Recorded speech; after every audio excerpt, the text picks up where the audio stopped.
Pozdrav svima. Vrlo mi je drago što sam danas ovdje. Ja loše govorim srpski, molim izvinite. Nadam se da ćete mi ipak razumjeti. Ako ne, samo recite, pa reći ću na engleskom. Tako da nekako to sprovodimo. Znači, ova tema mi je umiljena kada sam na ovakvim konferencijama, skoro uvijek pričam o tome, jer mi se čini vrlo, vrlo važna tema, a to su studije o sigurnosti i efikasnosti vakcina. Naglašavam da sve o čeme govorim, prvo djelatno je analizirano sa svima referencima itd. Ali drugo, ovo što govorim, to sve važi za studije generalno, ali čak i za one studije koje su bile upotrebljene u procesu podjele dozvole za promet. U Americi, u Europi, u Sloveniji, vjerovatno kod vas. Znači, sve što ću na ovim slajdovima prikazati, znači i za te studije koje bi trebale da bude nešto najrigoroznije, najznanstvenije i tako dalje, no u stvari nije ništa od toga.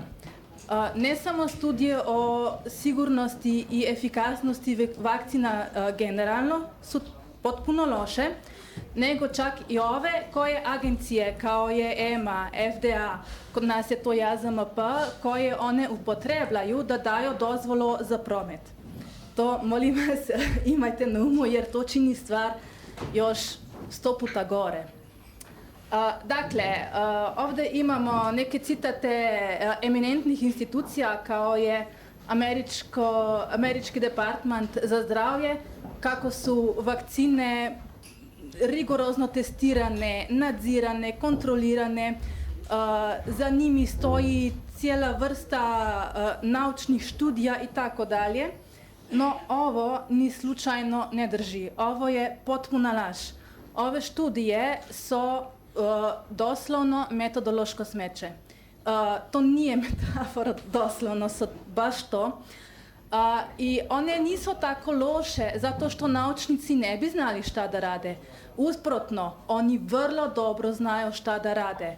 U svakoj struci, bila to medicina, bila to sociologija, bilo to bilo šta, vi možete dizajnirati studio na takav način da dobijete baš one rezultate koje želite, ne da bi direktno lagali, ne da bi direktno nešto potvarali, samo trebate da znate šta da radite. I onda naredite metodološki dizajn, koliko časa traje studija, tko je uključen, šta se meri, kako se meri itd. Upravo tako da dobijete onu sliku koju želite. I to je baš ono što se događa u ovim studijama o sigurnosti i efikasnosti vakcina. Dakle, nije to zbog nekog neznanja ili nešto tako, ili smole ili ne znam čega. Ovo su namjerni dizajni. Ja ću ovdje samo nekoliko točki ispostaviti, ima toga puno više, ali samo one nekako najbitnije i one koje ćete moći, ako si ogledate neke te studije, naći u većini studija kojih pogledate. Dakle, end of slide. Čekaj. Čekaj.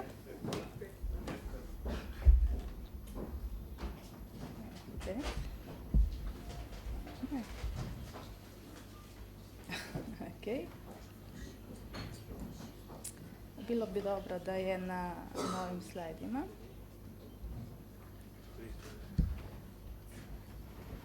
Može da se klikne ovo. Dobro. Dakle, ići ćemo po nekoliko tih točkama, kao što sam rekla, to je samo vrlo mali dio. Prva stvar je da prekliničke studije, to su studije na životinjama, animalne studije, obično nisu urađene. Kad jesu, ali su i one vrlo slabe, ali nije to nešto što bi trebalo uraditi u procesu izdaje dozvoljenja za promet. I to je vrlo loša zadeva, jer samo študije na živalima omogućaju da vi u stvari proučite kakav je učinak neke vakcine ili zdravila na tijelo. Jer vi naravno ne možete na ljudima raditi sve moguće eksperimente, dobro ne bi smeli na živalima, ali gledano metodološko, životinjske študije omogućavaju vam invazivne preglede, invazivno dijagnosticiranje, omogućavaju vam, i to je vrlo, vrlo važno, obdukcijo, ne znam kako se, da, dobro, to je iznimno važno, i omogućavaju vam longitudinalno spremljanje. Dakle, vi možete imati 5 generacija miševa ili pacova ili nešto tako i dobro vidite šta se dešava sa njima kroz generaciju. Jer vrlo često se dogodi kad vi neko populaciju, bili to miševi, bili to ljudi, izložite nekom dejavniku X, u toj prvoj generaciji učinki, štetni nuspojavi relativno su blagi, relativno su ograničeni, a sa svakom nasljednom generacijom izloženoj ne trebate da pojačavate, izloženo isti razini, istemu dejavniku, ovi štetni nuspojavi, sve ih je više, sve su intenzivniji, sve su gori, na sve većem delu populacije jesu i sve mlađi oboljevaju. I to je baš ono što mi sada možemo da vidimo kod cjepiva. Dakle, generacije naših starša, baka, deda i mi, nekoliko da poteškoća, ali još nije toliko užasno. Ali sada ova djeca koja su treta, četvrta, neki možda i peta cepljena generacija, vidimo užasan propad zdravlja. Znači, ne možete vi to na človeškim študijama vidjeti na vrijeme, ako baš imate interesa da vidjeti, to je druga stvar, ali trebate živalske študije. To je prvo. Onda, farmakokinetika, to je znanje o tome kako se neka snov, kako se obnaša v organizmu, znači gdje se nalaže, kako vpliva na organe, kako se izloča i tako dalje. Farmakokinetske študije nisu zakonsko obavezne u procesu podjele dozvole za promet, ne za vakcine kao generalno, ni za posamezne komponente vakcina, ni čak za adjuvanse. Znači, vi u stvari nemate, vakcine prođu na trg bez i jedne obavezne studije o tome kako komponente vakcina u stvari se obnašaju u tijelu. Znamo za aluminijevi adjuvansi, oni su jedna od, i živa naravno, ali živa kažu da je kao neko uklonjena, ali aluminijevi adjuvansi naravno još su prisutni. Oni su krivac za veliki broj neželjenih nuspojava, igraju veliko vlogo i kod imunoloških bolesti, autoimunih bolesti, štete na živčevi i tako. I kad vi ubrizgavate aluminijeve adjuvanse u tijelo, oni se ne provode isto kao oralni aluminij, kao nešto kao spijete, pojedete, i ovo nije ravno blagodejno, ali nije toliko štetno. Injicirani aluminij, on potuje iz mesta oboda naprijed v vranica, bubregi, po svim organama, probija krvno-možgansko pregrado i locira se u možganima. I vrlo teško ga je spraviti od tamo. Ali ipak ne trebate vi da imate te študije i nemate ih. Koliko je farmakokinetskih studija izrađene su od drugih naučnica, ne u procesu nekih študija o varnosti i efikasnosti vakcina, ne u procesu podjele dozvole za promet. Onda treća točka, koji, ne znam, nekad ne vjeruju ljudi. Znači, po svakoj dozi se nuspojave promatra samo nekoliko dana.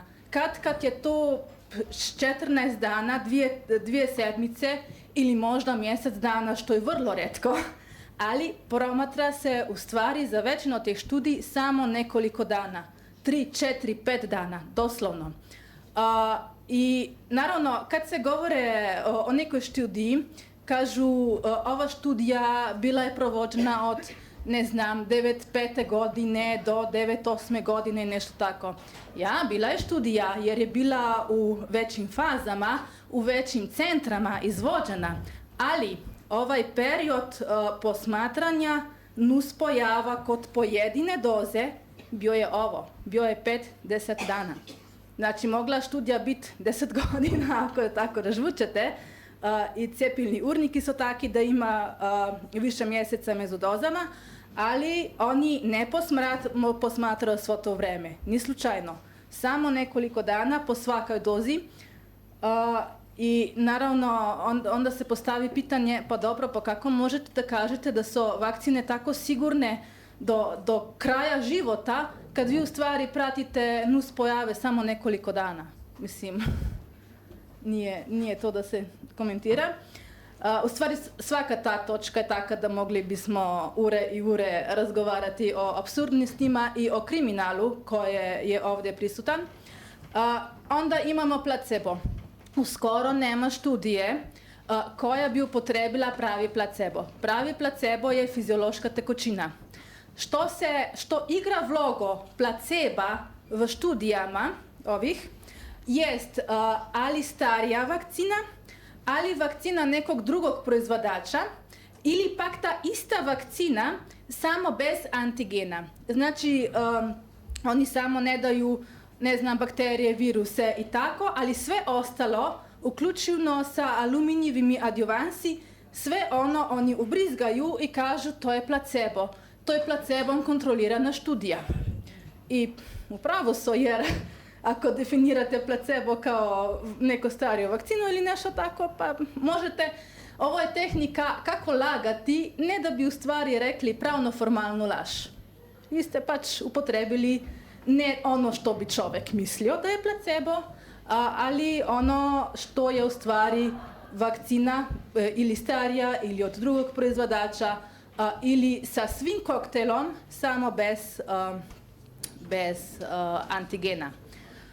I naravno, kad vi gledate onda rezultate, imate cijepljeni otroci, placebo grupa i rezultati su skoro isti. Naravno da su isti. I proizvod kojeg ste posmatrali bio je skoro isti. I seveda, kad nemamo pravog placeba, nemamo prave kontrolne skupine. Ne uradi se študija koja bi stvarno primjerjala cijepljeno i necijepljenu decu. Jer to bi bilo vrlo neetički, tko kažu.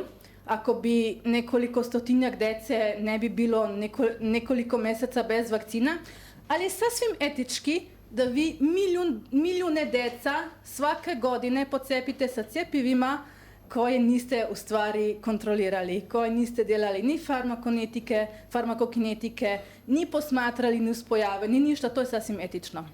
Ali usporedivati ovi dve grupi, to bi bilo vrlo neetično.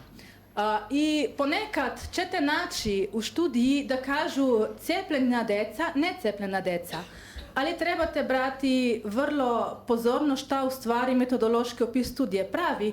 Ova necijepljena deca obično su cijepljena deca za sve osim za ono cepivo.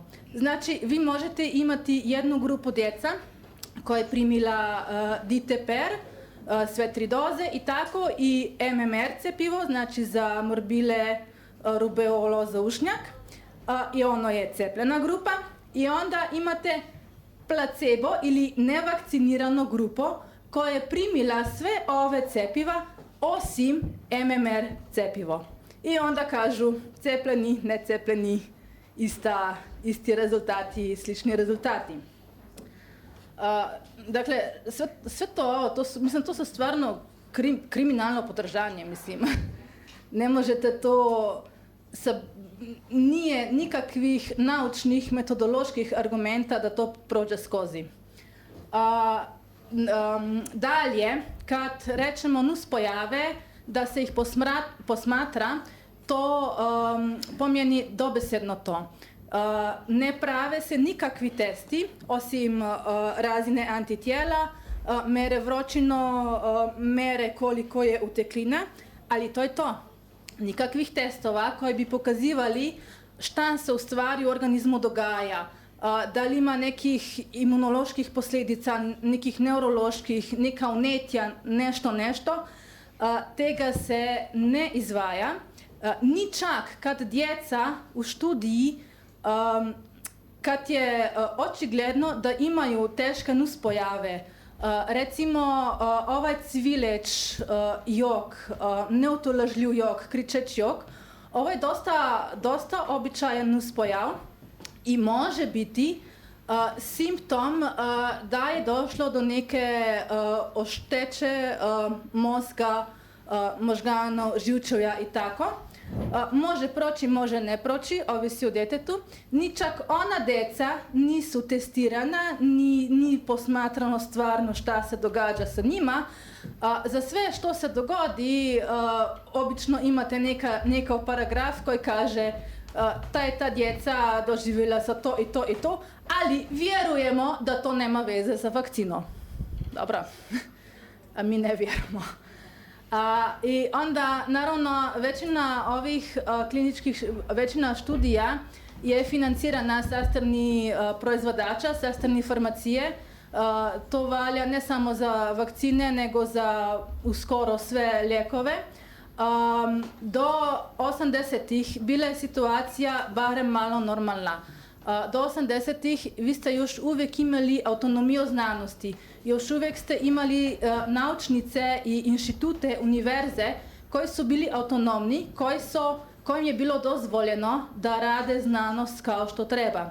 Onda su se promijenili zakoni u Americi, Europi i tako, i farmacija je stekla izvanredno količinu moći, političke, ekonomske i ostale, i sada oni doslovno kontroliraju uskoro sve. Došlo je tako daleko da su naučnici u tim univerzama, oni su samo fizički radniki.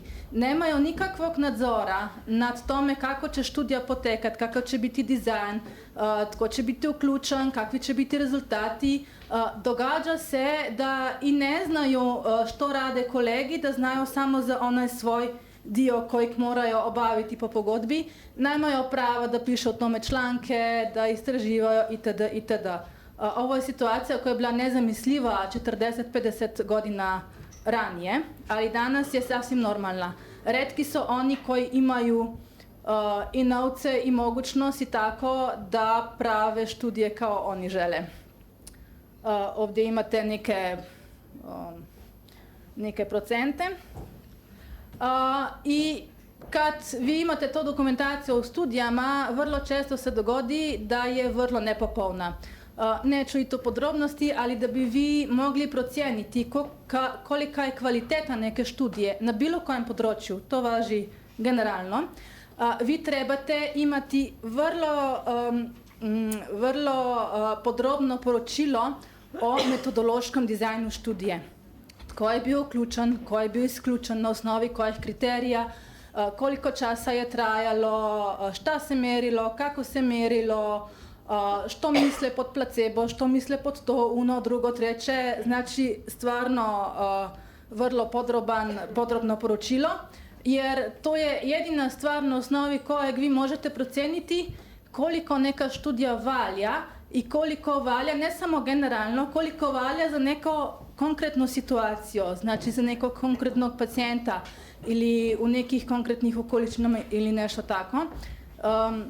To je vrlo rijetko imate stvarno dobar study report. Onda su samo zdravi otroci uključeni u samo zdrava djeca su u ovim študijama. Što je ispravno metodološki, je logično, može se zagovarati, ali problem je u tome što su onda cijepljena sva djeca. Nema veze kakve imaju oni bolesti, nema veze, možda su od rođenja oštećeni nešto imunološko, neurološko ili bilo šta, možda imaju neke bolesti, nema veze, svi su cijepljeni.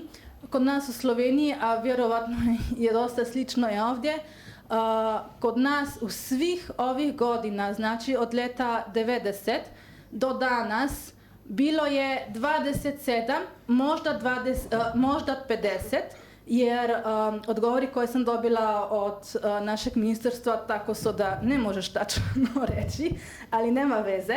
Znači od 27 do 50 onih kojim je država dozvolila da ne trebaju biti cijepljeni. Od 2 milijuna Slovenca ljetno se rodi 20.000 djece, samo tamo negdje 27 ili 50 je onakih kad je država rekla dobro, vi ste stvarno tako, ne znam, oštećeni da ne trebate da primite cjepiva. Svi ostali se moraju cijepiti. Naravno ne se, imamo puno ljudi koji ne cijepe, ali gledano zakonsko, oni bi se mogli. Znači, to je i metodološki problem. Kada vi na zdravoj populaciji nešto testirate, ne možete to generalizirati na sve populacije, sve podpopulacije. Nešto može biti ok za zdravu populaciju i za neke bolesti, ali vrlo štetno za neke specifične bolesti. To su take osnove da nije da bi govorili. I to što smo slišali i prije, dosta predavatelja je to već spomenulo, kada se meri učinkovitost, efektivnost cjepiva, jedini dokaz koji treba da proizvodač podlaže je to da određeno cjepivo podigne razinu protitijela, da izazove specifičke razine specifičnih protitijela. I to je pravno, legalno se smatra kao dokaz o efikasnosti vakcina. Znamo vrlo dobro da to nije tako. Da netko može imati protitijela, ne biti imun, ili može ne imati protitijela, biti imun i tako dalje. Dakle, i opet smo kod životinjskih studijama. Naravno, ne možete vi zaraziti djeca tamo u studiji ili nešto tako, ali zato imamo životinjske studije koje bi se mogle upotrebiti za take svrhe da vi imate stvarno necepljenu grupu živali, cepljenu grupu živali i da se oboje izlože pod istim uvjetima mogućnosti da se inficiraju. Onda možete vi reći to je toliko efikasno, to nije efikasno. Dobro, ima nekih poteškoća, životinjski modeli ne možete copy-paste na ljudi i tako, ali ipak to je najbolje nekako što imamo. Kad ovo urade, što su uradili, sada se neću spomniti autora, ali bila je studija na, mislim da pavijanima, kada su u stvari izložili cepljene, necepljene, cepljene sa acelularnim cepivom, cepljene sa punoceličnim cepivom pertusisa, infekciji, ugotovili su da samo one živali koji su preboljele okužbo, naravno, one su bile imune. Svi ostali su se okužili, necepljeni, acelularni, celularni, i pronosili to okužbo dalje na ostale kontakte. Znači, to je bilo vrlo, vrlo nakratko jer nas vrijeme malo vaše i ima još puno toga, ali mislim da su i ove točke dovoljno da se vidi kako stvarno kriminalno je ponašanje svih ovih agencija za zdravlje, pa svih onih nekih naučnih instituta i tijela i gore dole i naučnika i doktora u končnoj fazi, jer ovo su, kako sam kazala, ovo nije greška u pravom pomenu riječi, ono je nameran dizajn, jer vam omoguća i čak i ove studije zabilježe dosta nuspojava. Sa svim onima što je naopako ovdje, čak i one imaju dosta lošu sliku kad ih u stvari pogledate što se događalo s djecama. A sada za kraj samo neki, ne mogu da kažem drugčije, kao humorni uložak. Znači, kod nas, isto i na hrvatskom, isto u Srbiji, vjerovatno i kod vas, ove studije koje Agencija za zdravlje upotrebi za podeljenje dozvole za promet, kod nas su trade secret, poslovna tajna. Nitko ne može, i govorimo o studijama o efikasnosti i sigurnosti vakcina, na podlazi kojeg je bio dozvola dana. Ne? Nitko ne može do teh studija, ni zdravniki ne, lekari ne mogu, naučnici ne mogu, nitko ne može. Ja sam u 20-13 godine bila sam prva koja je ikad tražila od naše agencije da ove študije izvadi na plano. Znači, nijedan lekar, nijedna lekarska udruga ili nešto tako, nikad im se nije činilo potrebno da bi možda oni pogledali ove študije na podlagi kojih je dozvola i na podlagi čega oni u stvari vakciniraju djecu. Znači, ja sam bila prva, još uvijek to traje, bila sam 2 puta na sudu, bilo je to birokratskih bojeva i tako, ali samo da vam povem nekoliko bisera iz svega toga. Znači, u toj igri smo trije, ja, naša javna agencija i informacijski povlašćenac. Ne znam kako... Povjerenik za informiranje. Povjerenik za informiranje. Za informiranje. I naravno imamo puno papira i tega. I argumenti naše agencije zašto te študije nikad ne smeju da ideju na svjetlu da bi ih ljudi pogrešno tumačili i onda bi se množično prenehali da vakciniraju. To je samo jedan od argumenta napisan u sudnim papirima. Onda da bi to naštetilo proizvodačama, da bi proizvodači zapustili trg. Mislim, ako bi stvarno zbog toga zapustili trg, pa trebaju da ga zapustio. Mislim, ne, to je sasvim kriminalno. Ima još toga, ne možeš to kad čitaš, ne možeš da vjeruješ da su to oni stvarno napisali. Mislim, nije razloga, ali najbolje još pride. Naravno, ja dajem puno argumenta zašto bi to trebalo biti da je javno. I isto tako ovo što sam vama povedala, samo puno više podrobnosti.